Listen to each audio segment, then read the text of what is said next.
اگر تم نے اسے قتل کرنے کا تہیہ نہ کیا ہوتا تو؟ اس نے شریر لہجے میں کہا۔ میں ایک وقت میں صرف ایک ہی کی محبت کی قائل ہوں، میرین نے جواب دیا، اور میرے دونوں ہاتھ تھام کر وہ میرے چہرے سے قریب تر ہوتی چلی گئی۔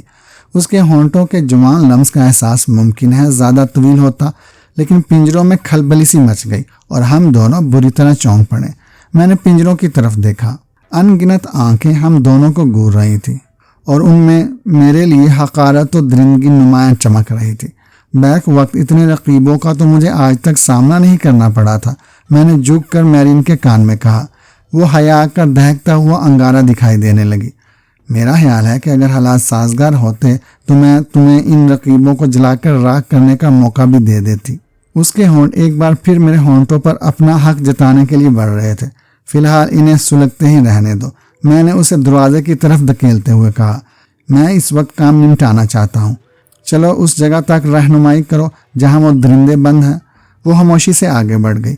اس کی چال میں عجیب سی لڑکھڑاہٹ تھی، بدمست شرابیوں جیسی۔ یہ لڑکھڑاہٹ اس کے متناسب جسم کو مزید پرکشش بنا رہی تھی اور میں اپنے آپ ہی میں زیر و زبر ہو رہا تھا۔ اس کا غیر دار لباس چلتے وقت ڈگمگاتے ہوئے اپنا فرض بجا لانے میں بار بار ناکام ہو رہا تھا۔ اس موقع پر خود کو قابو میں رکھنا بہت مشکل تھا۔ مجھ پر اتنی مشکلیں پڑ چکی تھیں کہ اب ہر مشکل کو آسان ہو جانا چاہیے تھا، لیکن یہ ان مشکلوں میں سے نہیں تھی جو خود بہت آسان ہو جاتی ہیں۔ اس بار میرین نے مختلف راستہ اختیار کیا تھا۔ ہم ایک سرنگ سے گزر رہے تھے۔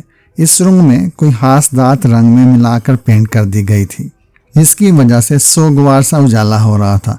میں نے محسوس کیا کہ میرین کے لیے چلنا دوبر ہو رہا ہے۔ یکایک وہ رک گئی، میں بھی چونک کر رک گیا۔ کیا بات ہے میرین؟ میں نے سرگوشی کی۔ وہ خاموشی سے میری طرف دیکھتی رہی۔ اس کے ہونٹ حرکت کر رہے تھے لیکن کوئی آواز سنائی نہیں دے رہی تھی۔ یہ وہ خاموش زبان نہیں تھی جس سے وہ سیاہ فام قسم جاتی تھی، بلکہ یہ اس جذبے کا اظہار تھا جس کو اپنے اظہار کے لیے الفاظ کی کوئی ضرورت نہیں ہوتی۔ ہمارے پاس کتنا وقت ہے؟ میری سرگوشی اس بار گرم ہوا کے اس جھونکے کی طرح تھی جو میرین کی سانسوں سے الجھ کر رہ گیا تھا۔ اس نے وقت اور ماحول کو نظر انداز کر دیا۔ تب مجھے احساس ہوا کہ وہ دل میں ہوشنگ کے لیے نفرت کا طوفان کیوں سمیٹے ہوئے ہے۔ سرنگ میں ہم دونوں ہی لڑکھڑا کر رہیں گے اور پھر مجھے اپنے گرد ایک آکٹوپس کا احساس ہونے لگا۔ یہ آکٹوپس میرے وجود کو جکڑ رہا تھا۔ میں نے آنکھیں بند کر کے خود کو اس آکٹوپس کے حوالے کر دیا۔ میرین کی رفتار اب خاصی تیز تھی۔ ہم دونوں تیزی سے سرنگ میں دوڑ رہے تھے۔ جلد ہی ہم دہانے پر پہنچ گئے۔ یہاں ایک بند دروازہ تھا جسے میرین نے کھولا تھا۔ غالباً اس کمرے پر کوئی پہرے دار اس لیے نہیں تھا کہ اس میں درندے مقید تھے۔ میں دروازے میں قدم رکھتے ہی رک گیا اور میرے رونگٹے کھڑے ہو گئے۔ بیک وقت کئی انسانی شکل و جسم کے درندوں نے ادھم مچا رکھی تھی۔ میرین چند لمحوں تک میری طرف دیکھتی رہی، پھر وہ میری طرف جھک کر کچھ بولی، لیکن درندوں کی آوازوں میں اس کی آواز دب کر رہ گئی۔ اس نے چونک کر میری طرف دیکھا۔ میں خود پر فوراً ہی قابو پانے میں کامیاب ہو گیا تھا۔ کیا بات ہے اجیت؟ اس نے بلند آواز میں کہا۔ کچھ نہیں، تم کچھ گھبرائے سے نظر آ رہے ہو۔ نہیں، ایسی تو کوئی بات نہیں، میں نے جلدی سے کہا۔ مجھے احساس تھا کہ میں اپنے نامکمل ذہن کی وجہ سے کچھ دیر کے لیے اپنے آپ پر قابو کی حالت کھو بیٹھا تھا، لیکن یہ کیفیت زیادہ دیر تک برقرار نہیں رہی تھی۔ اب میں گہری نگاہوں سے ان پنجروں کو دیکھ رہا تھا جس میں بند انسان نما درندے مختلف آوازیں نکال کر ہمیں دہشت زدہ کرنے کی کوشش کر رہے تھے۔ میری نگاہیں بے چینی سے اس شخص کو ڈھونڈ رہی تھی جس نے مجھ پر جزیرے میں آتے وقت حملہ کیا تھا۔ اس کمرے میں کم و بیش 110 پنجرے تھے۔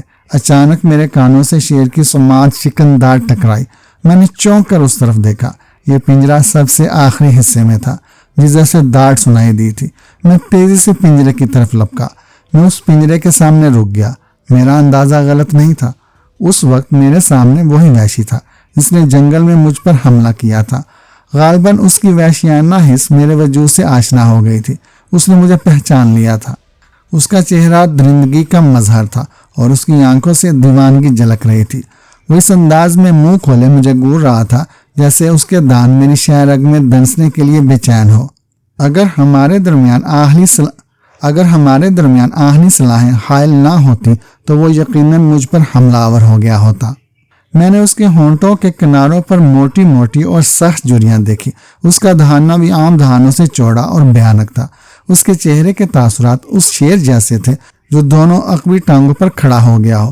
اس کے سامنے کے دونوں پنجے سلاخوں کو جکڑے ہوئے تھے۔ میں نے اپنے قریب ہی ایک ریشمی جسم کی موجودگی کا احساس ہوتے ہی چونک کر دیکھا۔ میرین میرے پاس آ کھڑی ہوئی تھی۔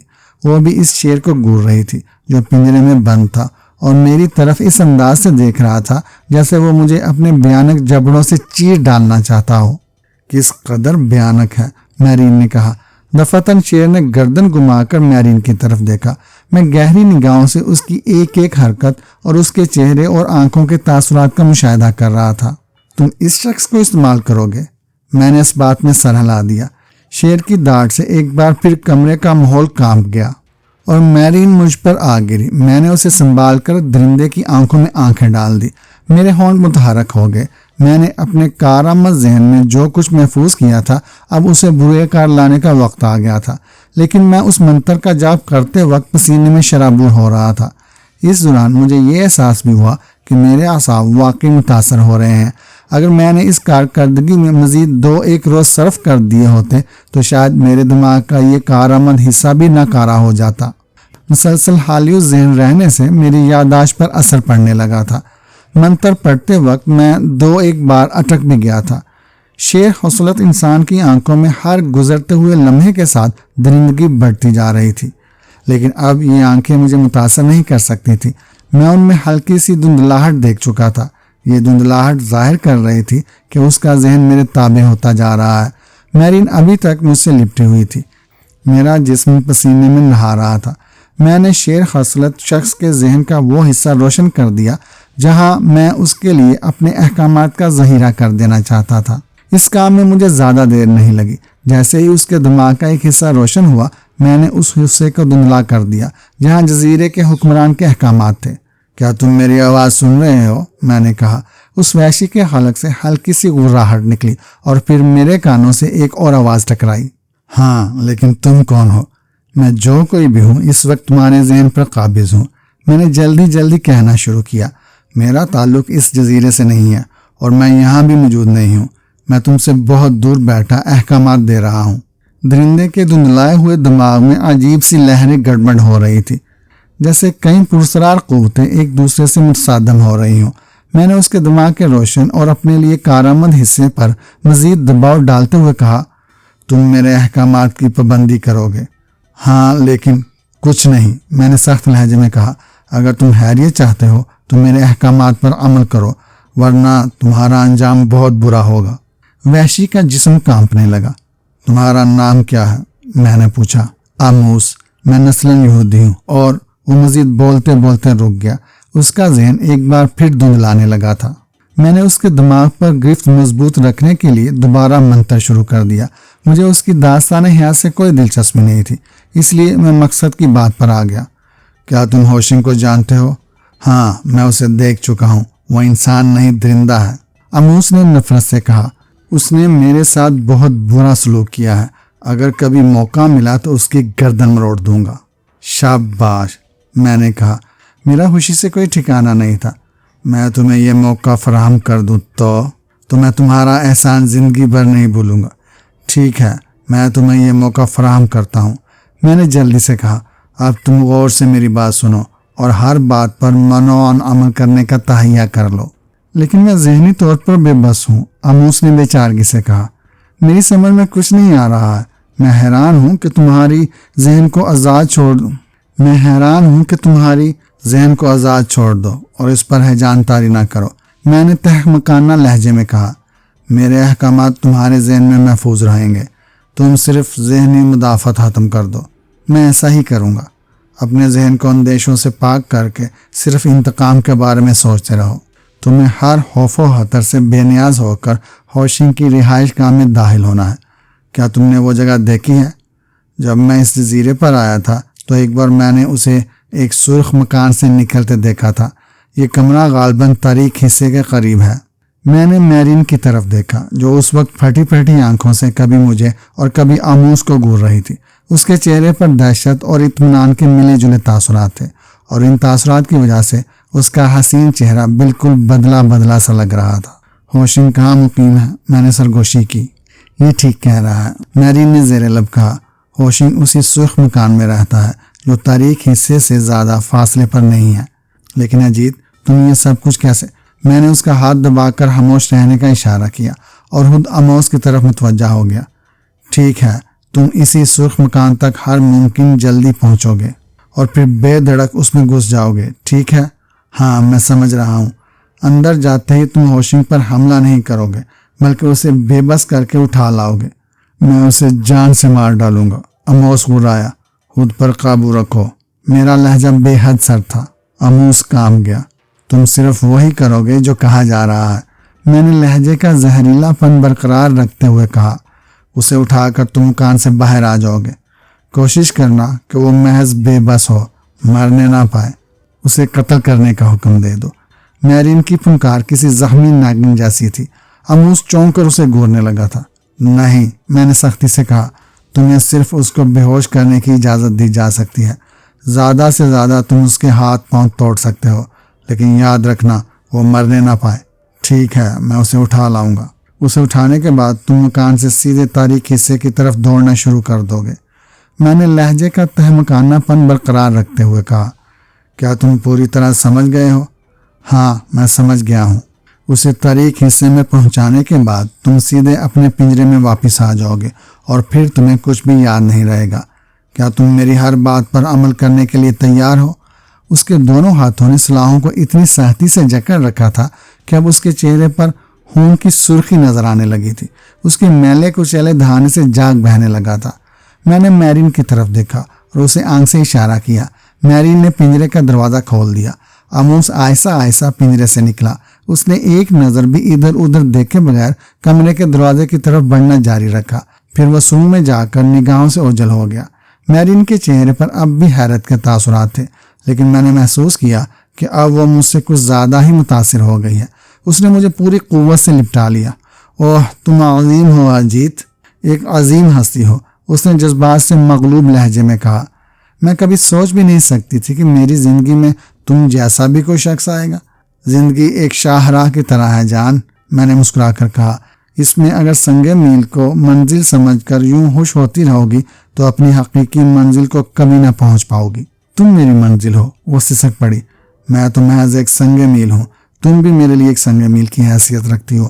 ہم دونوں اتفاق سے ایک ہی شاہراہ پر چلتے چلتے ایک مقام پر ٹکرا گئے ہیں۔ کچھ دیر سانس لے کر ہمیں اپنی اپنی منزل کی طرف جانا پڑے گا۔ میں تمہارے ساتھ ساتھ رہوں گی۔ میری راہیں کانٹوں سے بھری ہوئی ہیں، میں ان کانٹوں کو اپنی پلکوں سے چن لوں گی، میرین نے کہا۔ میں اپنے تلوے تمہارے قدموں۔ جذباتی نہ بنو، میں نے اسے جھنجھوڑ دیا۔ آؤ چلیں، باتوں میں پہلے ہی بہت وقت ضائع کر چکے ہیں۔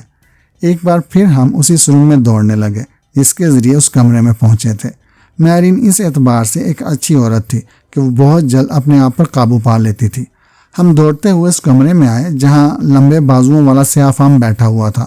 نگران ابھی تک نشے میں دھت لیٹا ہوا تھا۔ میرین نے سیاہ فام کو اشارہ کیا اور وہ ہمارے آگے آگے دوڑنے لگا۔ تھوڑی ہی دیر بعد ہم تاریک راستے میں پہنچ گئے۔ میرین نے میرا ایک ہاتھ تھام لیا تھا، میرا دوسرا ہاتھ سیاہ فام کے ہاتھ میں دبا ہوا تھا۔ اچانک میرین کو ٹھوکر لگی، وہ گر گئی۔ اس کے حلق سے گٹی گٹی سی چیخ نکل گئی۔ اس کے گرنے سے میں بھی لڑکھڑا گیا، لیکن سیاہ فام نے مجھے سنبھال لیا۔ پھر غالباً اس نے آزاد ہاتھ سے میرین کو اٹھا لیا۔ میرے ہاتھ کو اس نے چھوڑا نہیں تھا۔ ہم ایک بار پھر دوڑنے لگے۔ خفیہ راستے سے باہر آنے کے بعد میں نے میرین کے کندھے پر ہاتھ رکھتے ہوئے کہا، اب تم واپس چلی جاؤ اور سو جاؤ۔ وہ ہنسنے لگی۔ میرا موڈ ایک دم خراب ہو گیا۔ میرے چہرے پر سختی دیکھ کر وہ فوراً ہی سنجیدہ ہو گئی اور اس نے ہٹ درمی سے کہا، میں بھی تمہارے ساتھ جاؤں گی۔ تمہاری یہ ضد سارا کھیل بگاڑ دے گی۔ میں نے ناگواری سے کہا، کیا میں اس کام سے ہاتھ کھینچ لوں؟ آخر تم اس غلام سے کہو کہ یہ تمہیں چھوڑ آئے، میں نے تلخی سے کہا، اور پھر یہ فوراً واپس آ جائے۔ ٹھیک ہے، میں خود ہی چلی جاتی ہوں، اس نے مایوسی سے کہا۔ یہ تو اور بھی اچھا ہے، میں نے جلدی سے کہا۔ اسے سمجھا دو کہ جب میں تاریک حصے میں ہوشنگ کا کام تمام کر کے واپس آ جاؤں تو مجھے میرے قید خانے تک پہنچا کر پتھر کا دروازہ بند کر کے وہاں سے رفو چکر ہو جائے۔ میرین نے اس بات میں سر ہلایا۔ اس نے بے آواز گفتگو میں سیاہ فام کو سمجھایا۔ سیاہ فام پر قدرے گھبراہٹ طاری تھی اور وہ دہشت امیز نظروں سے ادھر ادھر دیکھ رہا تھا۔ اس نے میرین کی باتوں کے جواب میں سر کو مثبت جنبش دی۔ میرین تیزی سے ایک طرف روانہ ہو گئی۔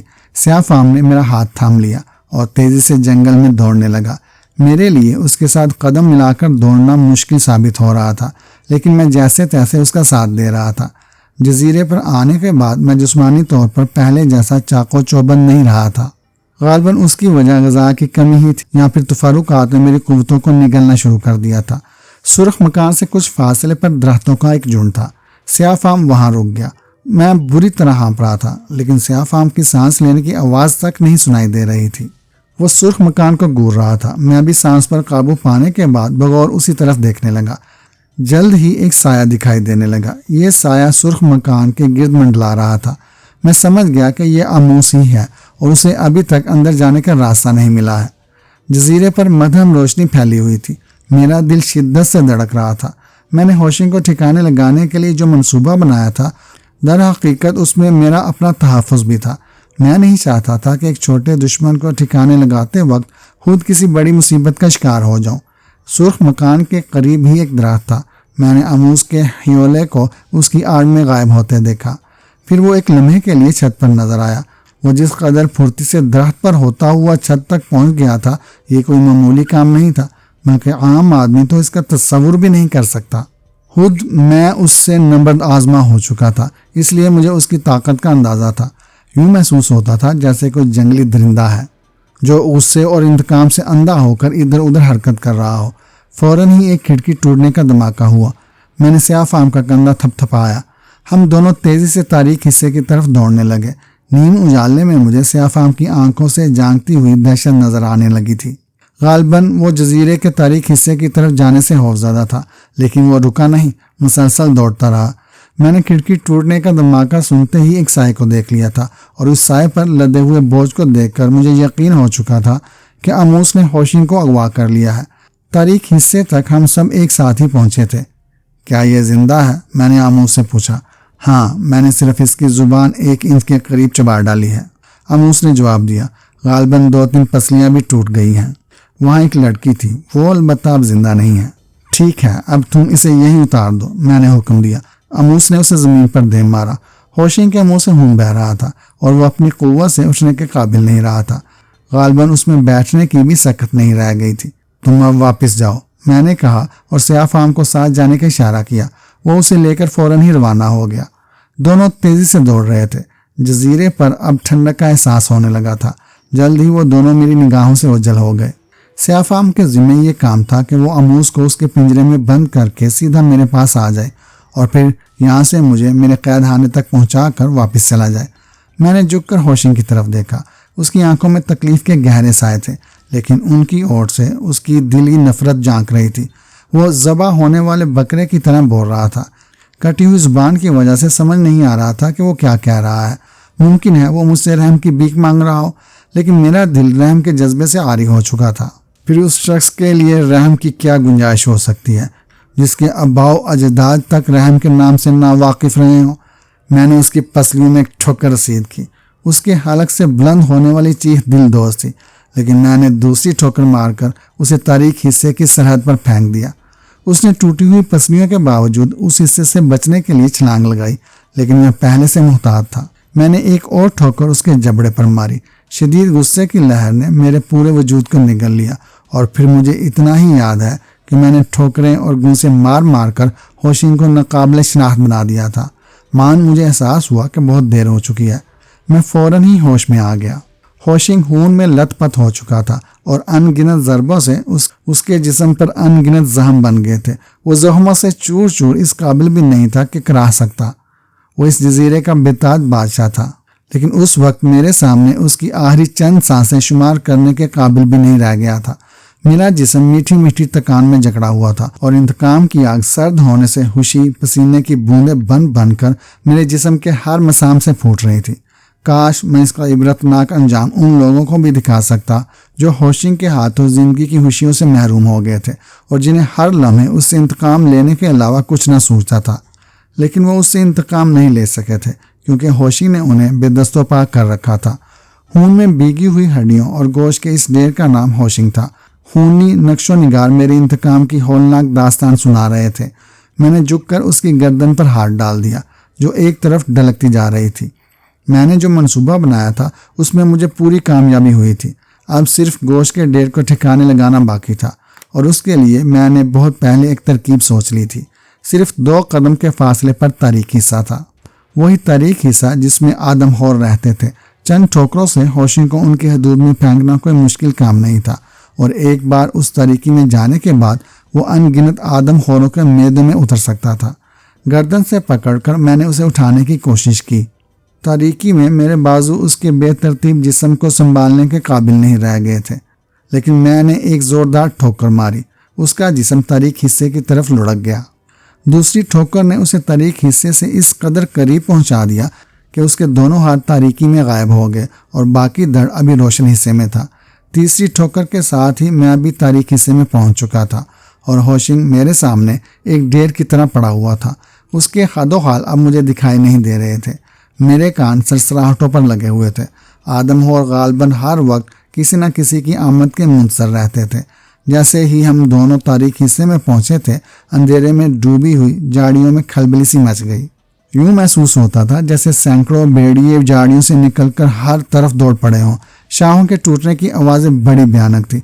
پھر دوڑتے ہوئے قدموں کی آہٹوں سے دل دہل رہا تھا۔ میں تیزی سے روشن حصے کی طرف دوڑا۔ ہوشنگ کا انجام اب دیکھا نہیں جا سکتا تھا۔ میں روشن حصے میں کھڑا آوازیں سن رہا تھا۔ یہ آوازیں میرے ذہن میں منظر اجاگر کر رہی تھی۔ سب سے پہلے تو یوں محسوس ہوا جیسے کئی بھوکے بھیڑیوں کو مدتوں بعد من پسند شکار ہاتھ آ گیا ہو۔ پھر حلق میں گونجتی ہوئی غراٹوں نے آزاد ہو کر یہ ظاہر کیا کہ آدم ہوروں نے ہوشنگ کے خون میں لت پت جسم کی ضیافت شروع کر دی ہے۔ چھینا جپٹی اور ہڈیوں کی کڑکڑاہٹ، دبے دبے جوش اور چبانے کی بھیانک چپڑ چپڑ میری سماعت سے ٹکرا رہی تھی۔ میں نے آنکھیں بند کر لی۔ یہ ہنگامہ 10 منٹ میں ختم ہو گیا۔ ناقابل فہم زبان میں ان گنت آدمیوں کے بولنے کی آوازیں ابھر رہی تھی۔ میں پسینے سے شرابور وہیں کھڑا ان آوازوں کو سن رہا تھا۔ جلد ہی یہ آوازیں بھی ختم ہو گئی۔ حفیف سی آواز بھی سنائی نہیں دے رہی تھی۔ مجھے تو یوں لگ رہا تھا جیسے میں اس جزیرے پر تنہا متنفس ہوں۔ میرے علاوہ کسی پرندے کا وجود بھی احساس نہیں ہوتا تھا۔ خاموشی میں گھٹن تھی۔ یہاں میں خود اس بھاگ دوڑ کی وجہ سے بے پناہ تھک گیا تھا، اور اب مجھے سانس لینے میں بھی دشواری ہو رہی تھی۔ میری نگاہ اس سمت میں لگی ہوئی تھی جدھر سے سیاہ فام کو واپس آنا تھا۔ اس کا دور دور تک کہیں نام و نشان تک نہیں دکھائی دے رہا تھا۔ میں اسی سمت گھومتا رہا۔ اموس کی درندگی سے میں فائدہ اٹھانا چاہتا تھا تو ہوشنگ کو اسی سرخ مکان میں ٹھکانے لگوا سکتا تھا۔ اموس اس کا نرخرا چبا ڈالتا، لیکن میں نہ صرف ہوشنگ کے خون سے اپنے انتقام کی پیاس بجھانا چاہتا تھا، بلکہ میری خواہش یہ بھی تھی کہ اس کی لاش کو غائب کر دیا جائے۔ میں اپنے مقصد میں کامیاب ہو گیا تھا۔ ہوشنگ کی لاش اگر جزیرے میں دفن ہوتی تو اسے تلاش کرنا لکشمن داس کے لیے مشکل نہیں تھا۔ وہ پلک جھپکتے ہی اس کی لاش کو ڈھونڈ نکالتا، اور لاش کو دیکھ کر یہ معلوم کرنا اس کے بائیں ہاتھ کا کام تھا کہ اسے کس نے قتل کیا ہے۔ لیکن اب ہوشنگ کو دنیا کی کوئی قوت تلاش نہیں کر سکتی تھی۔ آدم اوروں کے میدوں سے اس کے ہضم ہوتے ہوئے وجود کو ڈھونڈ نکالنا آسان نہیں تھا۔ پھر میں نے آموز کو اپنی قوتوں کا زیر اثر جو ہدایت دی تھی ان میں بھی ایک مصلحت پوشیدہ تھی۔ مجھے یقین تھا کہ ہوشنگ کے سرخ مکان پر پڑنے والی فوٹوگرافک ریز آموز کو بے نقاب کر دیں گی، اور لکشمن داس کے لیے اس حد تک پہنچنا معمولی بات ہوگی۔ لیکن جب وہ اس کے ذہن کو ٹٹولے گا تو میرا پیغام اسے الجھن میں ڈال دے گا۔ اس کا ذہن میری طرف جائے گا ضرور، لیکن آموز کے دماغ سے جب یہ معلوم ہوگا کہ احکامات دینے والا کہیں دور بیٹھا ہوا تھا تو اس کا ذہن فوراً ایک ہی شخصیت کی طرف بھٹک جائے گا، اور یہ شخصیت تھی ہینری مارتھر۔ ہینری مارتھر کو ان سب نے مل کر عضو معطل بنا رکھا تھا۔ لکشمن داس کو جب ہوشنگ کی لاش ملے گی تو وہ اور زیادہ الجھ جائے گا۔ جزیرے سے کسی کی روانگی کی اطلاع اسے نہیں ملے گی، اور آدم ہوروں کی طرف اس کا خیال بھی نہیں، اور آدم ہوروں کی طرف اس کا دھیان بھی نہیں جا سکتا۔ ایسے میں سوائے ہینری مارتھر کے وہ کسی اور کو ہوشنگ کی گمشدگی کا ذمہ دار قرار نہیں دے گا۔ اور در حقیقت میں چاہتا بھی یہی تھا، یعنی ایک تیر اور اس ایک تیر سے 2 عدد شکار۔ رفتہ رفتہ میری بے چینی بڑھتی جا رہی تھی۔ تاریخ حصہ بھی خاموش ہو چکا تھا۔ میں سیاہ فام کا انتظار کر رہا تھا جسے آموز کو اس کے پنجرے تک پہنچا کر واپس آنا تھا، اور پھر مجھے قید خانے میں لے جا کر بند کر دینا تھا۔ آموز کے دماغ پر میں نے جو عمل کیا تھا وہ عارضی تھا۔ مجھے یقین تھا کہ اب تک وہ اپنے سابقہ حالت میں پہنچ چکا ہوگا، اور میری شکل و صورت بھی اس کے ذہن سے محو ہو چکی ہوگی۔ اب اس کے لاشعور میں صرف وہ باتیں رہ گئی تھیں جنہیں کوئی بھی ساحر جب چاہتا معلوم کر سکتا تھا۔ آموس اب پہلے جیسا درندہ بن گیا ہوگا۔ دفعتاً مجھے کسی کے دوڑتے ہوئے قدموں کی آہٹ سنائی دی۔ میں چونک پڑا۔ آواز اسی سمت سے آ رہی تھی جدھر سے سیاہ فام کو واپس آنا تھا۔ پھر میں نے اسے دیکھ لیا۔ وہ بدحواسی کے عالم میں دوڑتا ہوا میری ہی طرف آ رہا تھا۔ جلد ہی وہ میرے قریب پہنچ گیا۔ اس نے مجھے اٹھنے کا اشارہ کیا۔ میں نے اٹھنے کی کوشش کی، لیکن پہلی کوشش میں مجھے کامیابی نہیں ہوئی۔ میں بے پناہ تھک چکا تھا اور میرا جوڑ دکھ رہا تھا۔ درد کی ان ٹیسوں سے بے چین ہو کر میں کراہ اٹھا۔ سیاہ فام نے اپنا طویل بازو بڑھا کر مجھے سہارا دیا۔ میں اٹھ کھڑا ہوا۔ وہ ابھی تک متوخش تھا اور ادھر ادھر دیکھ رہا تھا۔ ہوشنگ کو کہیں نہ پا کر وہ غالباً سمجھ گیا تھا کہ میں نے اسے انجام تک پہنچا دیا ہے، لیکن وہ کسی اور چیز سے خوفزدہ تھا۔ میں نے اشارے سے پریشانی کی وجہ دریافت کی۔ اس نے بے چینی سے ہاتھ لہرا کر مجھے ہر ممکن تیز رفتاری سے چلنے کا اشارہ کیا۔ میں نے رفتار تیز کر دی، لیکن میرے پاؤں من بھر کے ہو رہے تھے۔ اچانک وہی کچھ ہو گیا جس کا غالباً سیاہ فام کو پہلے سے احساس ہو گیا تھا، اور وہ گھبراہٹ میں مجھے بتانے سے قاصر تھا۔ جزیرے کی فضا میں تیز سیٹی کی آواز گونج اٹھی۔ اس سیٹی کے فوراً بعد مجھے یوں محسوس ہوا جیسے کروڑوں بدروحوں نے ایک ساتھ چیخنا شروع کر دیا ہو۔ اس کے ساتھ ہی روشنی میں تیزی آتی چلی گئی۔ سیاہ فام دوڑنے لگا۔ میں نے بھی سب کچھ بھول کر دوڑنا چاہا، لیکن میری ٹانگیں جواب دے گئی تھی۔ میں لڑکھڑا کر گر گیا۔ سیاہ فام نے جلدی سے جھک کر مجھے اٹھا لیا اور ایک طرف دوڑنے لگا۔ میں نے آنکھیں بند کر لیں۔ روشنی ہر لمحے تیز ہوتی جا رہی تھی اور سیٹی کی آواز اب کانوں کے پردوں کو پھاڑنے کی حد تک تیز ہو گئی تھی۔ سیاہ فام پسینے میں شرابور تھا اور وہ مجھے میرے قید خانے تک پہنچانے کے لیے ہر ممکن تیزی سے دوڑ رہا تھا۔ میں نے ذہن کو خیالات سے عاری کر دیا اور آنکھیں بند رکھی۔ ہوشنگ کی گمشدگی کا غالباً پتہ چل چکا تھا اور جزیرے میں پھیلنے والی یہ روشنی ظاہر کر رہی تھی کہ جلد ہی انتہائی خطرناک صورتحال سامنے آنے والی ہے۔ جزیرہ روشن ہو گیا اور سیاہ فام یوں دوڑتا رہا جیسے موت اس کے تعاقب میں ہو۔ یہ ایک خوفناک مرحلہ تھا۔ مجھے اس بات کی ہرگز توقع نہیں تھی کہ جزیرہ کسی وقت یوں اچانک روشن بھی ہو جائے گا۔ میں زندگی کے سب سے انوکھے اور ناقابل یقین دور سے گزر رہا تھا۔ اگرچہ میری ٹانگوں میں جان نہیں رہی تھی، لیکن سیاہ فام بے حد مضبوط اور توانا تھا۔ اس کی غیر معمولی توانائی کا اندازہ اس بات سے بآسانی لگایا جا سکتا ہے کہ وہ مجھے اپنے کندھوں پر اٹھائے ہوئے تھا اور یوں دوڑ رہا تھا جیسے میں کوئی وزنی نوجوان نہیں بلکہ گڑیا ہوں۔ روشنی ہر لمحے تیز ہوتی جا رہی تھی۔ میں سیاہ فام کے کندھوں پر تھا اور اس کے دوڑنے سے میرے اعصابی نظام کو جو دھچکے پہنچ رہے تھے، ان کی وجہ سے اپنے ذہن کو سنبھالنا میرے لیے دشوار ہوتا جا رہا تھا۔ سیٹی کی آواز بھی اعصاب شکن تھی۔ میرے کانوں کے پردے اس آواز سے یوں متاثر ہو رہے تھے جیسے کسی بھی لمحے وہ پھٹ جائیں گے۔ سیاہ فام کے کندھوں میں ہونے کی وجہ سے میں کانوں میں انگلیاں بھی نہیں ٹھونس سکتا تھا۔ سیاہ فام ہر ممکن تیز رفتاری سے دوڑ رہا تھا اور وہ مجھے جلد از جلد میرے ٹھکانے تک پہنچا دینا چاہتا تھا۔ راستہ کسی طرح ختم ہونے میں نہیں آ رہا تھا۔ میں نے اپنے ذہن کو خیالات سے عاری رکھنے کی پوری کوشش کی تھی اور اس میں کسی حد تک کامیاب بھی رہا تھا۔ راستہ شیطان کی آن ثابت ہو رہا تھا۔ میری آنکھیں سختی سے بند تھیں۔ ایک اسی طرح میں اپنے ذہن کو خیالات سے عاری رکھ سکتا تھا۔ ٹیلی پیتھک ریز کی وجہ سے میں بے حد خوفزدہ تھا۔ اگر یہ بات میرے علم میں آ چکی تھی کہ ان شعاؤں کی وجہ سے میرے ذہن میں آئی ہر بات میرے دشمنوں تک پہنچ جائے گی اور ان باتوں کا ان تک پہنچنا ظاہر کر دیتا کہ میں نے اپنے ذہن کو جس حد تک متاثر ظاہر کیا تھا وہ محض ایک ڈھونگ ہے، ایسی صورت میں میرے لیے لامتناہی تکلیفوں کا سلسلہ شروع ہو جاتا اور میں ان تکلیفوں کو سہنے کا ہرگز متحمل نہیں ہو سکتا تھا، کیونکہ میں جلد از جلد اس صورتحال سے نجات حاصل کر کے خوفناک جزیرے سے نکل جانا چاہتا تھا۔ جزیرے میں ٹیلی پیتھک ریز کا یوں یکایک پھیل جانا اس بات کی دلیل تھا کہ ہوشنگ کی گمشدگی کا پتہ چلایا گیا ہے، یا پھر ممکن ہے میرے دشمنوں کو میرے ہی فرار کا علم ہو گیا ہو۔ اس کے علاوہ ان ٹیلی پیتھک شعاؤں سے یہ بھی پتہ چل رہا تھا کہ جلد کوئی انتہائی خطرناک صورتحال سامنے آنے والی ہے۔ سیاہ فام دوڑتا رہا۔ اس کے انداز سے تھکن ظاہر نہیں ہو رہی تھی اور نہ ہی ابھی تک اس نے میرے بوجھ تلے کسی بے چینی کا اظہار کیا تھا۔ وہ کسی میں کان کی انسان کی طرح دوڑ رہا تھا۔ اگر مجھے اس کے بارے میں سب کچھ تفصیل سے نہ بتایا گیا ہوتا تو میں یہی سمجھتا وہ سیاہ فام در حقیقت انسان نہیں بلکہ مشین ہے۔ اچانک سیٹی کی آواز ختم ہو گئی۔ سیٹی کی اعصاب شکن آواز کے ختم ہوتے ہی یوں لگا جیسے جزیرہ یکایک پرسکون ہو گیا ہو۔ ٹیلی پیتھک ریز سے جزیرہ پوری طرح روشن ہو گیا تھا۔ اب جزیرے پر چھائی ہوئی وہ دھند بھی کچھ بلندی پر دکھائی دے رہی تھی، جو ٹیلی پیتھک شعاؤں کی عدم موجودگی میں جزیرے کی سرزمین پر اتر آتی تھی۔ ہوشنگ کو ٹھکانے لگانے کے بعد میرا کام اس جزیرے پر بڑی حد تک آسان ہو گیا تھا۔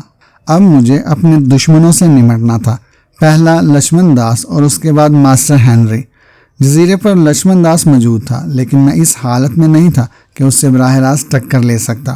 اس کے لیے مجھے وقت کا انتظار کرنا تھا، اور ممکن ہے وقت کے ساتھ ساتھ مجھے کسی مناسب موقع کا بھی انتظار کرنا چاہیے تھا۔ روشن حصے میں رہ کر تاریک حصے کی طرف دیکھنے سے یوں محسوس ہوتا تھا جیسے تاریک پانی کا سمندر کسی قوت کے زیر اثر ایک جگہ رکا ہوا ہو، اور پھر جیسے ہی اس قوت کا اثر ختم ہوگا تو یہ تاریکی بہہ کر روشن حصے کو اپنی لپیٹ میں لے لے گی۔ میں نے پلٹ کر تاریک حصے کی طرف دیکھا۔ ہم کافی دور نکل آئے تھے۔ سیاہ فام کی رفتار میں اب قدرے سستی تھی، یوں لگتا تھا جیسے وہ دوڑتے دوڑتے تھک گیا ہو۔ میں نے نگاہ گھما کر چاروں طرف دیکھا۔ اب وہ مجھے لے کر جزیرے کے ایک ایسے حصے میں پہنچ گیا تھا جس کے اطراف میں گھنے درخت تھے، اور وہ درختوں کے درمیان بنی ہوئی ایک روش پر دوڑ رہا تھا۔ یہ روش کی تنگی تھی، یا پھر واقعی وہ تھک گیا تھا۔ جب وہ اس روش کے اختتام پر پہنچا تو میں سمجھ گیا کہ اس کی رفتار تھکن کی وجہ سے کم نہیں ہوئی تھی، بلکہ ہم منزل مقصود پر پہنچ گئے تھے۔ وہ مجھے اسی طرح اٹھائے زمین دوز راستے میں اتر گیا اور تیزی سے دوڑنے لگا۔ اس کے انداز میں جو ذرا سی سستی محسوس ہوئی تھی، اب اس کا قطعی اظہار نہیں ہو رہا تھا۔ گویا اس کی تھکن کے بارے میں میرا جو اندازہ تھا وہ سراسر غلط تھا۔ میرے اندازے کے مطابق میں نے تقریباً 1.5 میل کا فاصلہ طے کیا تھا۔ آدمی کے لیے اس قدر فاصلے تک دوڑتے رہنا بہت مشکل ہوتا ہے، لیکن وہ سیاہ فام نہ صرف اتنی دور تک دوڑتا رہا تھا، بلکہ اس نے 1 میل سے زائد فاصلہ مجھے اپنے کندھے پر اٹھا کر طے کیا تھا۔ میں اپنے قید خانے میں پہنچ گیا۔ قید خانے میں بھی چمکیلی روشنی پھیلی ہوئی تھی۔ سیاہ فام نے مجھے کمرے میں اتارا اور فوراً ہی نکل گیا۔ میں نے الجھی ہوئی سانسوں کے درمیان پتھر کے دروازے کی طرف دیکھا، جس نے اب دیواری خلا کو پر کر دیا تھا۔ میں ایک بار پھر اپنے قید خانے میں تھا، اور یوں محسوس کر رہا تھا جیسے سیاہ فام کے بجائے دوڑنے اور کسی کا بوجھ اٹھانے کی مشقت میں نے کی ہو۔ میرا جوڑ دکھ رہا تھا۔ اعصاب میں اس قدر تناؤ تھا جیسے کسی بھی لمحے یہ تنے ہوئے اعصابی تار ٹوٹ جائیں گے۔ میں نے تاریک حصے سے قید خانے تک جو فاصلہ طے کیا تھا، اس میں اپنے ذہن کو خیالات سے عاری رکھا تھا۔ قید خانے میں پہنچ کر بھی میرا ذہن خیالوں سے بالکل خالی رہا تھا۔ میں نے آنکھیں بند کر لی۔ اب مجھے کسی نئی افتاد کا انتظار تھا۔ ہوشنگ کے یوں اچانک ہی غائب ہو جانے سے جزیرے پر موجود میرے دشمنوں میں کوہرام برپا ہونا یقینی تھا۔ میں نے آموز کے ذہن میں احکامات کچھ اس انداز میں بٹھائے تھے کہ اس کے ذہن کا تجزیہ کرنے والا کسی ایسے شخص میں الجھے بغیر نہیں رہ سکتا تھا جو جزیرے سے کہیں دور بیٹھا جزیرے کے کاموں میں دخل اندازی کر رہا ہو۔ یہ ایک گہری چال تھی جس کی کامیابی پر مجھے 100% یقین تھا۔ میں نے جو کچھ کرنا تھا وہ کر گزرا تھا، اور اب صرف نتائج کا انتظار تھا۔ یہ نتائج میرے لیے ہولناک بھی ثابت ہو سکتے تھے، اور ان سے مجھے خاطر خواہ مدد بھی مل سکتی تھی۔ دونوں ہی صورتیں تھیں۔ نتائج میں نے حالات پر چھوڑ دیے تھے۔ میں نے میرین کی مدد سے جو کچھ بھی کیا تھا وہ محض ایک اتفاق ہی تھا۔ میں اتفاقات پر زیادہ اعتماد نہیں کرتا، لیکن کسی ایسے موقع کو ہاتھ سے کبھی گنوانا بھی نہیں چاہتا۔ یہی وجہ تھی کہ میں نے ایک اندھی چال چلی تھی۔ اب تیر نشانے پہ بیٹھتا ہے یا نہیں، اس بات کو دیکھنا تھا۔ میرین کے ساتھ گزارے ہوئے لمحات کی لذت ابھی تک میرے جسم پر طاری تھی۔ اس نے ہوشنگ کو محض حسد کی وجہ سے قتل کروا دیا تھا، کیونکہ وہ اس کے پہلو میں کسی اور عورت کا تصور بھی نہیں کر سکتی تھی، لیکن اب اس نے اپنے پہلو میں ہوشنگ کے علاوہ بھی کسی کو جگہ دینے میں کوئی یار نہیں سمجھا تھا۔ میرے کان آہٹوں پر لگے ہوئے تھے۔ ابھی تک کوئی آہٹ سنائی نہیں دی تھی۔ میں پسینے میں شرابور ہامتا ہوا آنکھیں بند کیے لیٹا رہا۔ رات کا نہ جانے کون سا پہر تھا۔ میں آنکھیں بند کیے سو گیا تھا کہ میری آنکھ کھل گئی۔ میرا سینہ دھونکنی کی طرح پھول اور پچک رہا تھا۔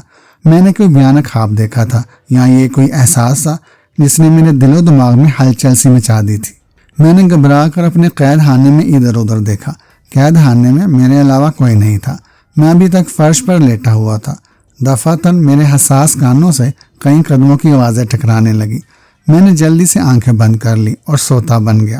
پتھر کا دروازہ ایک گڑ گڑاہٹ کے ساتھ کھلا تھا اور کئی آدمی اندر آئے۔ آنکھیں بند ہونے کی وجہ سے میں یہ نہیں دیکھ سکا کہ اندر آنے والے کون لوگ ہیں۔ قید خانے میں آنے والے خاموش کھڑے تھے۔ میں نے محسوس کیا کہ ان کی آنکھیں مجھ پر جمی ہوئی ہیں۔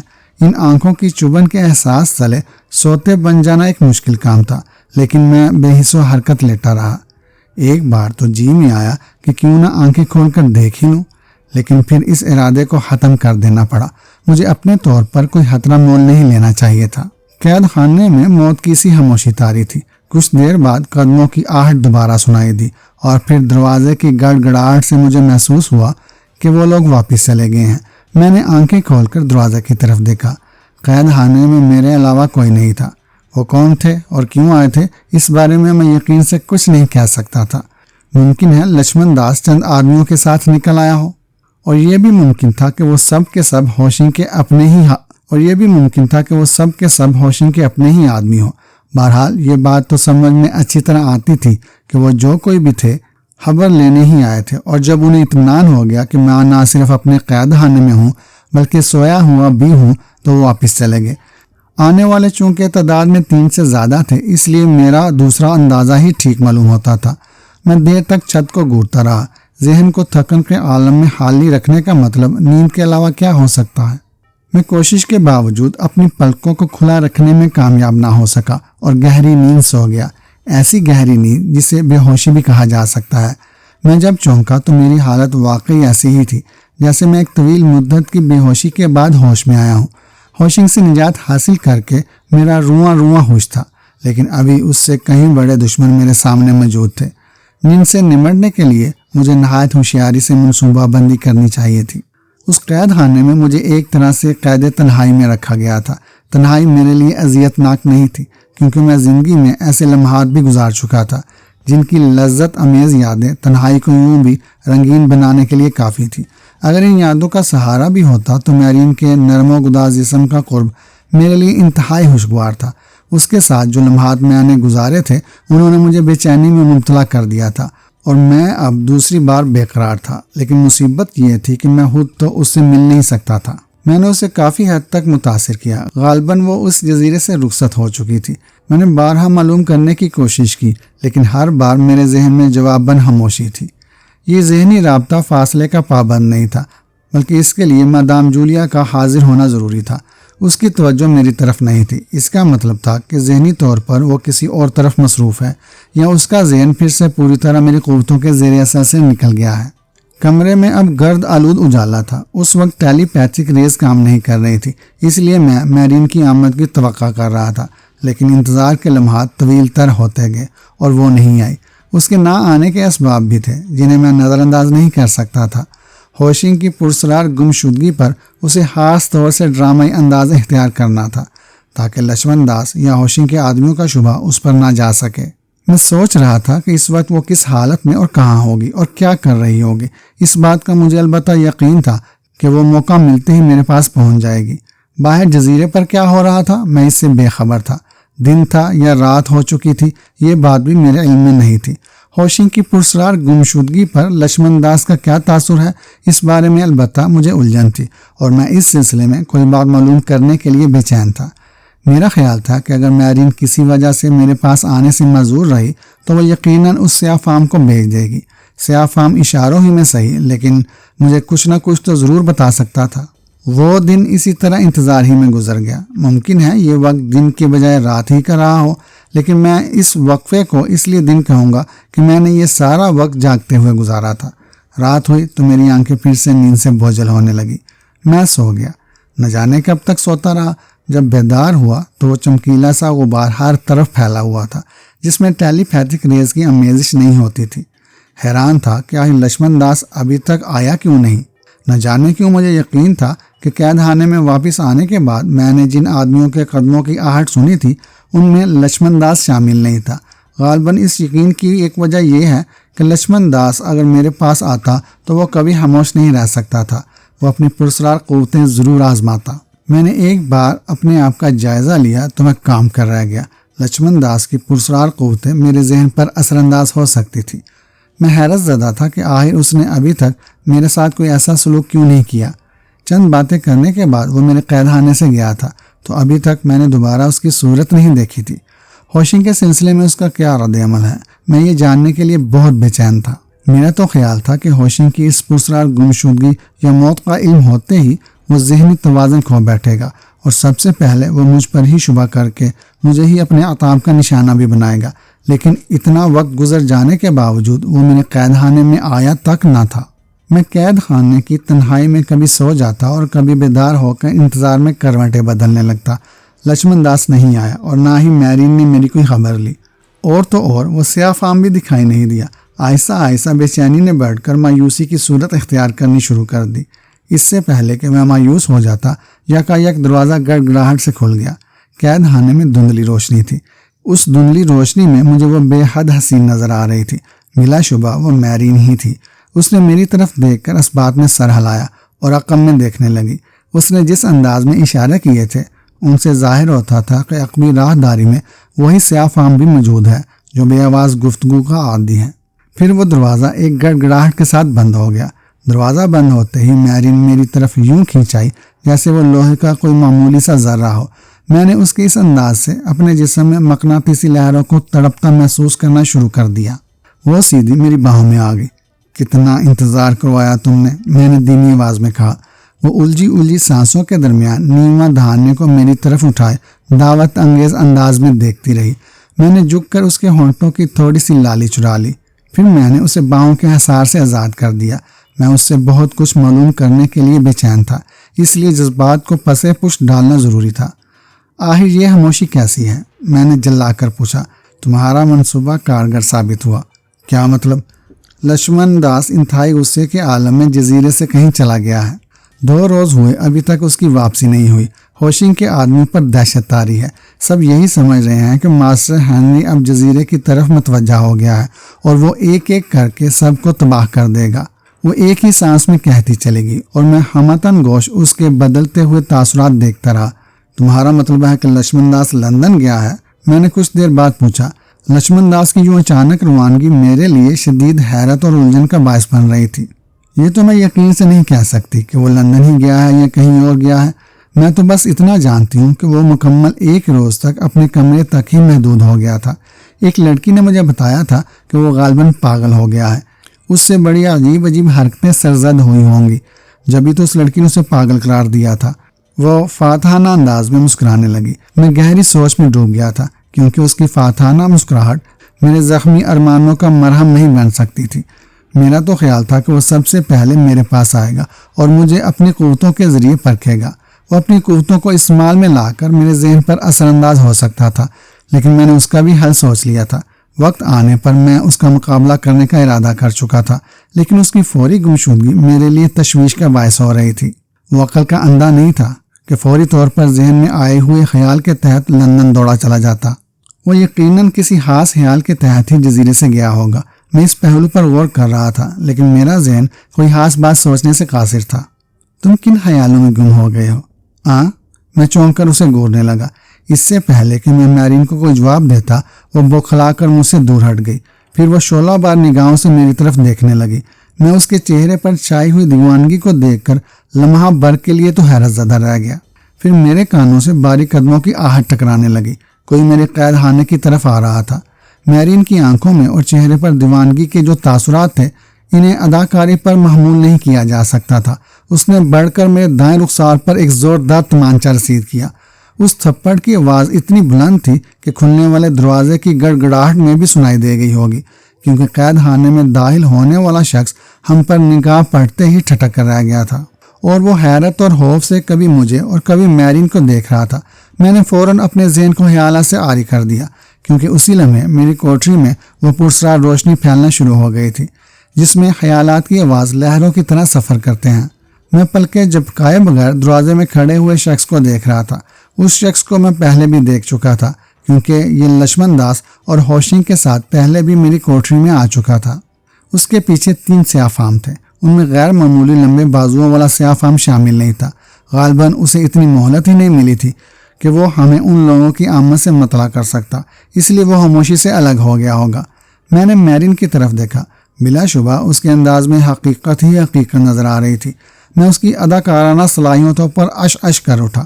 اس وقت دروازے میں سب سے آگے جو شخص تھا، اس کے بارے میں میرا اندازہ تھا کہ وہ ہوشنگ کا خاص آدمی ہے۔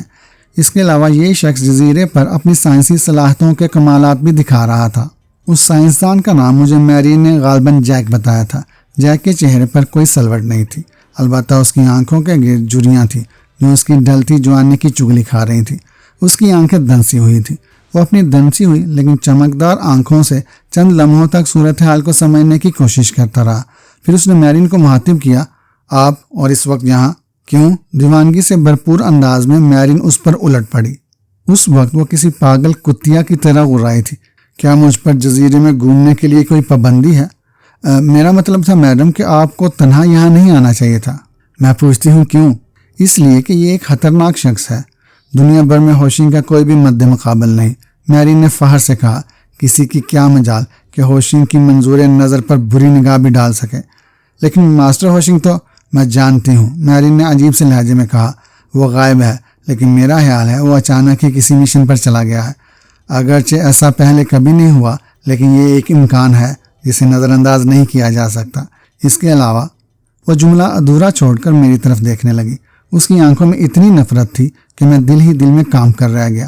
اس وقت میرین کو دیکھ کر کون کہہ سکتا تھا کہ ابھی چند لمحے پہلے وہ میری آغوش میں چکنی مچھلی کی طرح پھسل رہی تھی، اور اس کی آنکھیں حالات اور ماحول کی پرواہ کیے بغیر مجھے وہ دعوت دے رہی تھی جس کے سامنے دنیا کا ہر مرد بے بس ہو جاتا ہے۔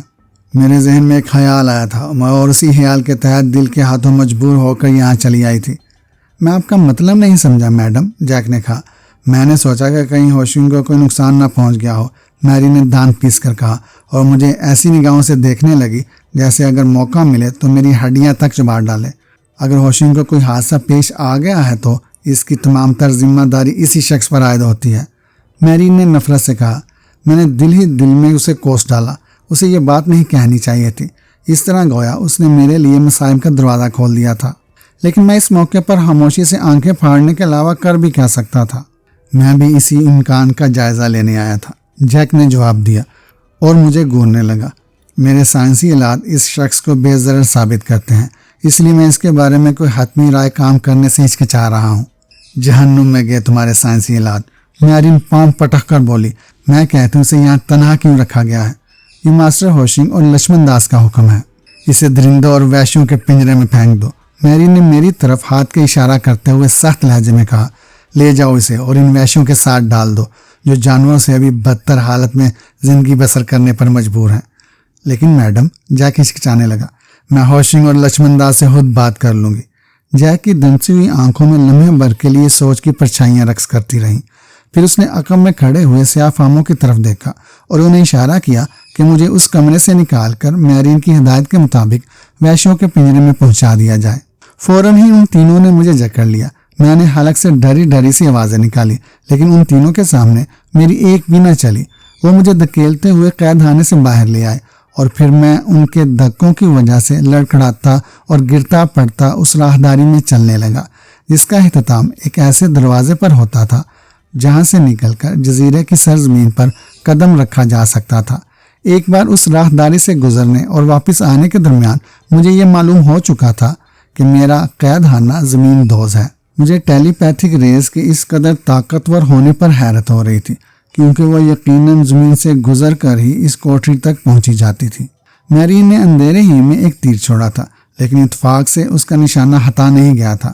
میں بھی ہوش تھا کہ مجھے اس قید خانے سے نکال دیا گیا ہے۔ اب مجھے جن وحشیوں کے ساتھ بند کیا جانے والا تھا ان کے ساتھ رہ کر ہی میرے مشن کی تکمیل ممکن تھی۔ میرے لیے الجھن کا باعث صرف ایک ہی بات تھی کہ آخر ان فوٹوگرافک ریز کا کیا ہوا؟ کیا ان شعاؤں نے آموز کو نہیں دیکھا تھا؟ اس بات سے صرف ایک ہی چیز سامنے آتی تھی کہ فوٹوگرافک ریز تو بلا شبہ کام کر رہی تھی، لیکن ہوشنگ کے مکان کو اسکرین پر دیکھنے والا ان لمحات میں اونگ گیا ہو جب آموز اسے اٹھا کر لے گیا تھا۔ اب میرے لیے مزید محتاط رہنے کا موقع آ گیا تھا۔ اس قید خانے سے نکل کر دوسرے آدمیوں کے ساتھ رہنے میں میرے لیے عملی طور پر بہت سی آسانیاں تھیں۔ مجھے انہی راستوں پر چلاتے ہوئے وہ تینوں سیاہ فام اس کمرے میں پہنچ گئے۔ میں نے دیکھا کہ اس کمرے میں ٹیلی پیتھک ریز نہیں ہے۔ فوٹوگرافک ریز کے بارے میں یقین سے کچھ نہیں کہہ سکتا تھا۔ مجھے بھی ایک پنجرے میں دھکیل دیا گیا۔ مجھے جس پنجرے میں رکھا گیا تھا وہاں پر آس پاس جو پنجرے تھے ان میں نئے قیدیوں کو رکھا گیا تھا، اور میں اس پنجرے سے اس کمرے کو بھی دیکھ سکتا تھا جہاں وہ لوگ بند تھے۔ جنہیں خوفناک درندوں کی ذہنیت دی جا چکی تھی۔ میں جب پنجرے میں داخل ہوا تو ان وحشیوں کو دیکھ کر ایک لمحے کے لیے میں خوفزدہ ہو گیا، کیونکہ سب ہی مجھے ہونہار نگاہوں سے گور رہے تھے۔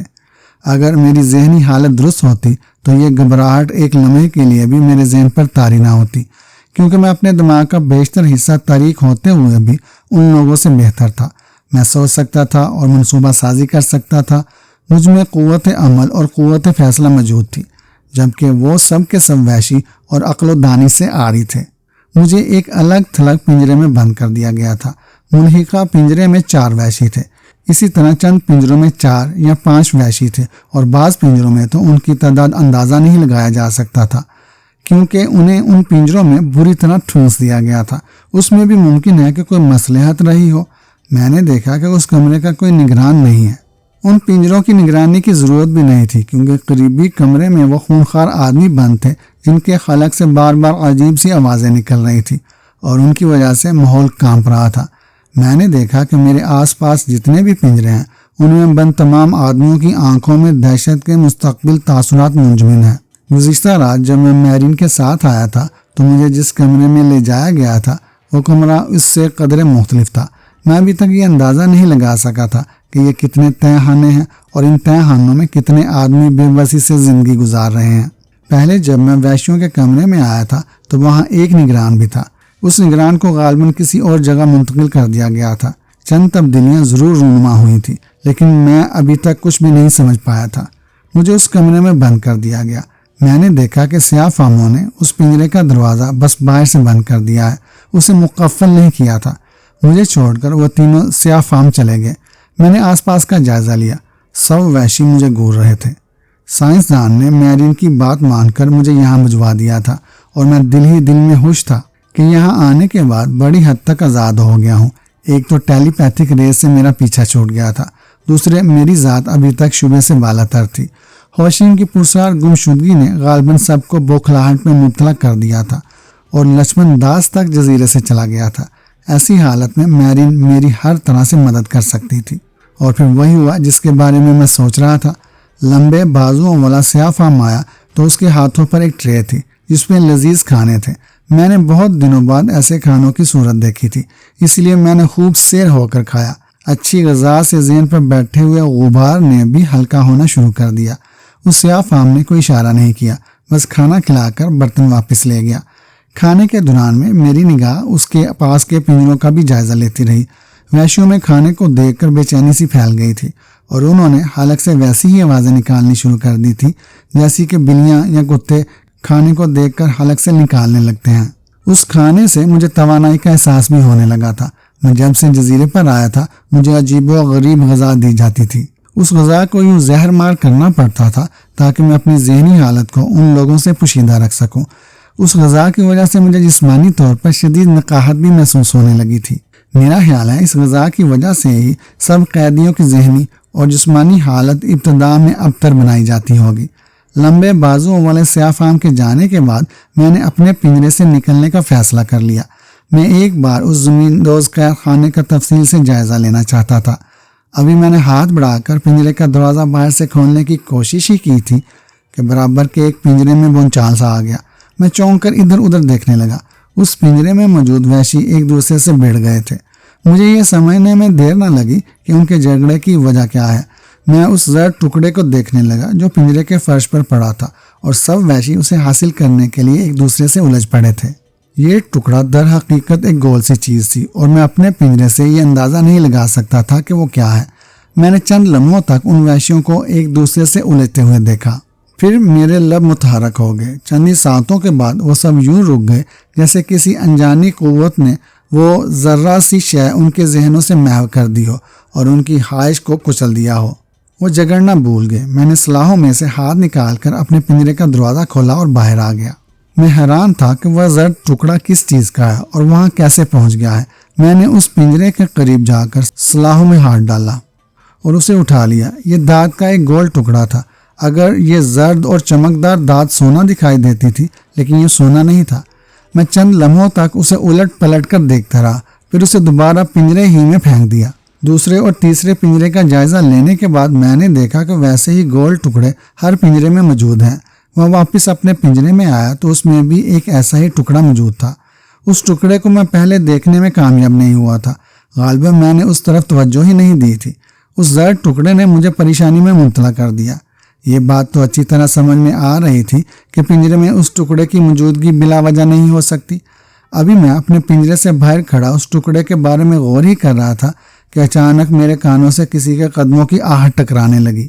میں نے جلدی سے پنجرے کا دروازہ کھولا اور اندر پہنچ کر اسے دوبارہ بند کر دیا۔ میں صلاحوں سے پشت لگا کر بیٹھ گیا۔ میری پشت اس دروازے کی طرف تھی جدھر سے میں نے آہٹیں سنی تھی۔ کوئی اس کمرے میں داخل ہوا۔ یہ کہانی ابھی جاری ہے۔